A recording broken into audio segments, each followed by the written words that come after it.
Today, I'll be going over technology in the workplace aimed at keeping your business, staff, and customers safe. My name's Connor, the Director of Surveillance Services at Technolink of the Rockies. My goal is to share video surveillance and new technology with our customers. Kristen, one of our technical engineers, will be our co-host throughout the webinar, and we will be allowing participants to engage with our chat box and ask questions or comment throughout our presentation. Kristen will interject when she feels necessary to let me answer those questions.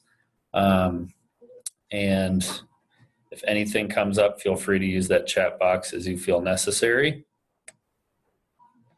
So just a quick overview of what I'll be talking about. The adaptation of technology in the last couple of months, algorithm software in relation to video surveillance cameras aimed at keeping your staff, customers, and people entering your building safe and healthy.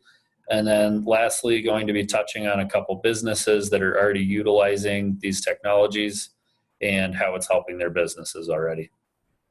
Once again, feel free to ask questions in that chat box. All right, so sure, as many of us are familiar, workforce has shifted to a remote or work from home situation. We're seeing about 88% of employees working from home now, and this had some fears at the beginning that we were going to lose a lot of productivity, but we're actually seeing about 35 to 40% of people being more productive working at home than working in an office setting. We're also seeing the increase of video conferencing services. So Zoom, for instance, like we're using, back in April, their busiest day, they reached 200 million daily users. And if we compare that to their most busy day in the past, they only reached 10 million users. So this big shift from working remotely than in the office has helped video conference services as well. And a poll done by Gallup looks like we're going to see about 74% of our workforce stay working remotely. So learning to use these services is going to be really beneficial in the future. Another big emergence in the last couple of months is delivery of goods services. We've seen meal delivery up about 70%. Online and app usage like DoorDash and Uber Eats and Instacart are actually being used at about 75% compared to the 20% that we saw back in 2019. And we're also seeing the adaptation of dine-in only restaurants shift their tactics to allow for takeout, carry out, or even utilize those DoorDash, Uber Eats app services as well. And then lastly, what we will be going over, the video surveillance side of things. So video surveillance has been around for a while, but we are seeing the development of thermographic imaging, face mask detection, and people counting aimed at helping keeping your staff and your customers safe and detecting those flu-like symptoms before they actually enter your facility. So some really big ones that are already utilizing this software are hospitals, shopping centers, and big office buildings where you see high foot traffic. So moving on here, I want to touch base on algorithm software. So what is it? And just a very broad overview of how it works with video surveillance. So algorithm software in the world of video surveillance basically carries out a computational task relating to a desired camera software. To water this down, that means that cameras have got built-in software, and if we have tasks that we want those cameras to carry out, we build algorithm software to allow for that camera to carry out that instance. So line crossing, license plate recognition, and facial detection are some features that you might already be familiar with. Line crossing would be if someone crosses a specific point and you're notified of that person crossing that line. So this is great for the entry of a building or the exit and entry on the back side of a building, you get notified and you're able to detect what's going on your premises. License plate recognition, you can see the picture there in the bottom left, does exactly what it says. It's going to take a picture of your license plate and catalog it and make sure that you're able to basically categorize everybody entering and exiting your facility. And then lastly, facial detection. This is more an application that you use with employees, making sure people are showing up when they should be, and anybody that is allowed to be on premises is in your facility. So moving on here, the new emergence of thermographic cameras uses these same algorithms that we're used to with video surveillance, except we're basically attaching a body temperature to the image itself. So as you can see in the picture there, we're getting boxes pop up on faces of people entering the entrance of a building, and it is reading their temperatures. And basically all this is going to do, the thermographic cameras, is detect a person, show that they have got a temperature, and we're actually able to change it to modify your facility. If you'd like it to be notifying you that anybody over 98.6 degrees is someone that you don't want to let in, we'll start to get a notification come in showing that, this person has an elevated body temperature, this is what they look like, and then it's upon yourself to take action if you need to. Another really good thing that I'd like to point out with these thermographic cameras is that they do ignore surrounding temperature areas. So in that camera view that you see, the top left-hand corner, there is an elevated body temperature and elevated temperature, but it is not picking that up because it is not detecting that as a human that we want to actually analyze and get a temperature from. All right, still no questions, so we'll keep moving on here. So what are thermographic cameras? Basically, a thermographic camera is a camera that's going to create an image using infrared radiation. It's very similar to a regular camera that forms an image using visible light. In our case, a thermographic camera creates a thermal image, and then we're able to determine body signatures and temperatures using algorithm software that I just touched on a second ago. What's great about these cameras is they not only generate temperature readings, but we can include audio cues to help you or someone monitoring these cameras detect people that are entering with elevated temperatures. For example, if somebody does walk in with an elevated temperature, we can create a notification, an audio cue to the customer and to the person monitoring the system. You're running a fever and you should not enter the facility at this time. And what's great about that audio cue is we can kind of customize it and change it as we see fit. And wait 1 second here, we do have a question coming in. All right, question, how close to the source, so the people, do the cameras need to be mounted? So what's great about these cameras are, as we've got pulled up here in the view, we can mount these at a doorway at the entry point, or we can mount them farther back in a facility where if you don't want them to be visible to your customers or your staff, that they're somewhat hidden. So there is no minimum or maximum point that these cameras need to be mounted. We're able to tell temperatures up to about 20 feet. Any follow-ups on that one? All right, keep moving here. Oh yes, and then one other great use with these cameras, from going left to right, on the far right is a standalone system. We can actually use a tripod and have it set up front, and I'll touch on this at the end of the presentation, but there are some facilities and restaurants that do like this feature where customers are able to see the camera, they feel a little sense of safety, and the screening gives them more confidence to enter the facility that, there's no one in there that has these signs of the flu or COVID.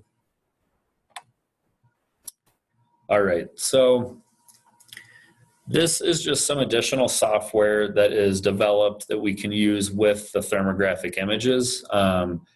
What's really neat about this software is that we're starting to see some local government agencies and counties suggest that we have face masks in place, that, when you're in a building of over 10 people, that you have face masks. And we're starting to see occupancy limits drop as well. So that being the case, face mask detection, exactly how it sounds, will determine if someone is or is not wearing a face mask when they enter a building. And again, just like the thermographic imaging, we can have this feature turned on or off. We can have it paired with temperature readings, and we can also attach audio cues. If someone's entering, they don't have a face mask on, it can say something along the lines of, please don't enter the facility until you put on a face mask, or please put on a face mask when entering the building. And that's somewhat customizable.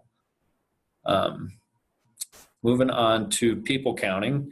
This software has been around for a while, but it is starting to get kind of a revamp, if you will, to help with occupancy limits.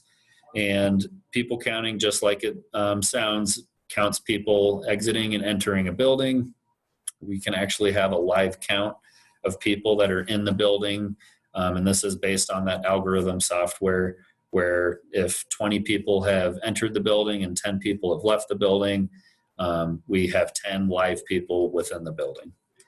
And this is a standalone unit that we can add to thermographic images, to the face mask detection. So it is something that we don't have to have built in. I will pause for a second if there's any questions. I think we're good to keep going. So some of the big critics out there are saying thermographic imaging is, not going to be very useful. There's other ways to tackle screening people, and this may be true, but the best part about thermographic video surveillance is that the state and local governments are now starting to back some of this stuff. And as regulations are ever changing, we do want to try to interact and comply with what they want as quickly as possible so that it doesn't interrupt our business flow. And as I mentioned before, we're seeing a reduction in those occupancy limits for some buildings. We see local governments and businesses requiring face masks.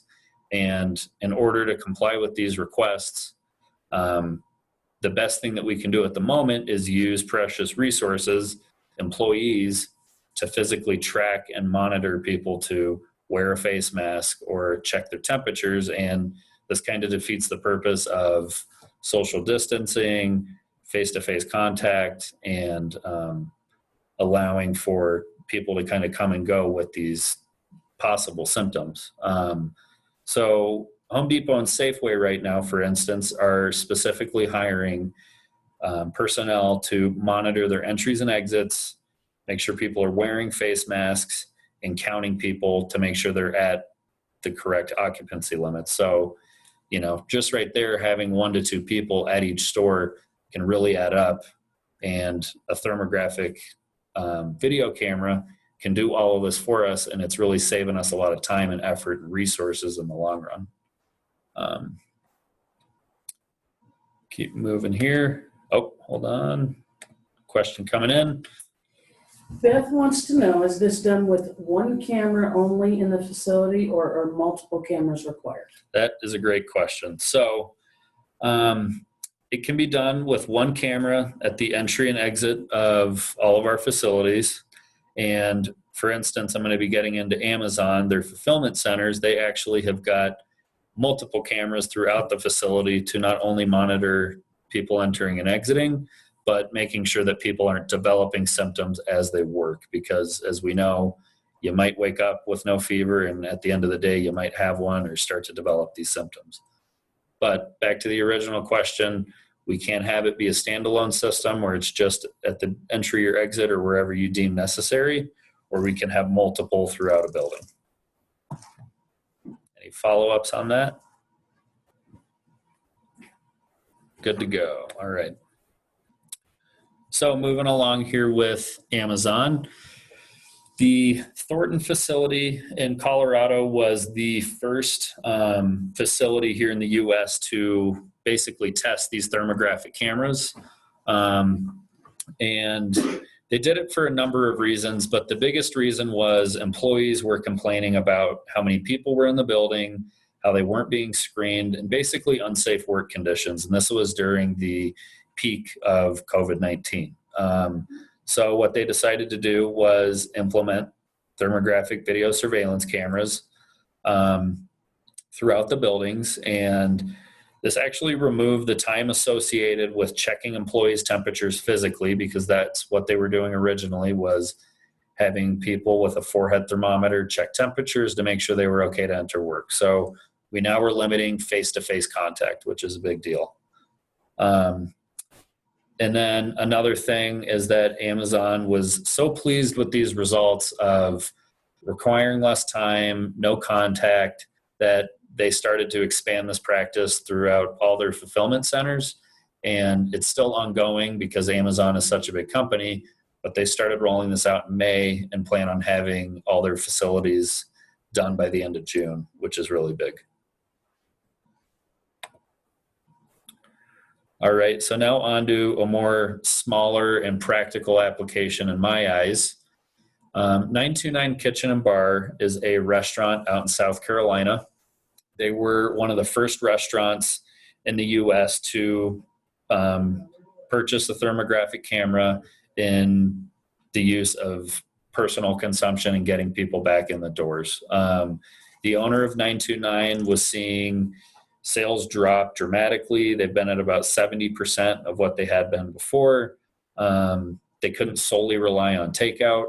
And the owner basically thought, you know, what can I do to get people back in the door, sitting in our seats, buying drinks, buying food, and getting, you know, people, getting his sales back up, basically. So he brainstormed with frequent customers, with employees, and they all agreed that if a thermographic camera or some sort of screening device was put in play, they would feel more inclined to choose his restaurant over other restaurants and actually dine in and feel comfortable with being out in public.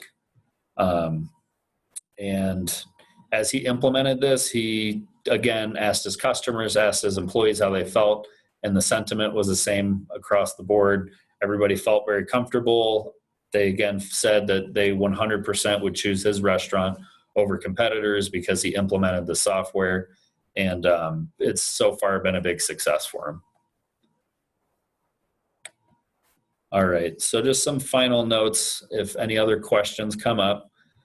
So some great resources. If you guys want further information, our website, www.asktechnolink.com. Specific to this presentation, our surveillance services, that link will take you straight to our surveillance services. You can get in contact with me and look at some of the other products that we offer in regards to our video surveillance. And then lastly, our solutions link, and that can take you to all of the services that we provide: IT management, cloud solutions, video conferencing, etc. Great resources to use. So I will open it up if any final questions are coming in. There we go. All right, I can talk freely. There we go. And Connor, I have to just say thank you, first of all, and it was an excellent presentation.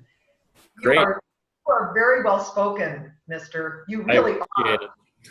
Appreciate it. Thank you. I don't know how many times you might have run through that presentation, either live or in your sleep. But, you know, you didn't stumble over one thing, and I'll tell you, from somebody who appreciates good presentations, it was seamless and effective, and your slides are terrific, really terrific. Awesome. I really appreciate that. I want to commend you on that, because I know that's part of the reason that we're here, is to sort of look at the overall presentation and, you know, all the pieces to it. But you know, your presentation, it was really great. And the slides, I liked how you didn't overwhelm me with a lot of information. You just went through some really solid bullet points, and I was able to take good notes. Cool. I will tell you, if you want me to, just a couple of the things that I picked out that I really appreciated in the presentation. I really enjoyed the way you started. I enjoyed the way you started, even though many of us have heard some of those stats before. They're pretty powerful when you hear them again. And it's a great reminder to let people know that, you know, we're all going to be living in a different world, and most of us are going to be remote, and this could be going on a very long time. But I think in terms of overall surveillance capability, you know, it showed me that these cameras were much bigger than the COVID crisis we might be experiencing. That for many of my clients, you know, I do a lot of high-tech type of installations. I do some pharmaceutical installations, some that really need some security, and this could be vital for all of them. So I had a lot of takeaways. I love that you touched on how it was customizable and that there's this live portion. I mean, I never realized that. So it goes beyond, those cameras really go beyond just screening and taking a picture. They can actually talk back to you and remind you of the rules. And I liked that. I didn't know that. So, yeah, that's one big thing that they worked on for a while was they want to make it so that, again, we aren't utilizing or wasting resources. So if we don't have to have somebody sit there and monitor even the camera portion of things, even if you have some type of security guard or monitoring system in place, these cameras can talk to people, and 9 times out of 10, someone's going to listen to a cue saying, please don't enter the building. You're not wearing a face mask, or you have an elevated temperature. So that's a really big piece of the puzzle. It is, and I don't think it's something that most of us know exists. I mean, it's great technology. I just think it's really exciting. So, yeah, I've heard a lot of when I go into the Home Depots, et cetera, and I hear them talk about not only staffing, but that they feel useless to the company. You know, they want to be doing other more things than sitting at an entry with a counter. Yep.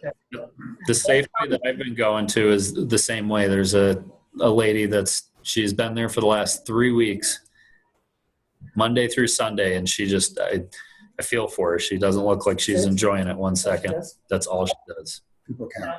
Right, and people probably aren't very nice to her either, coming and going. No, exactly. Right.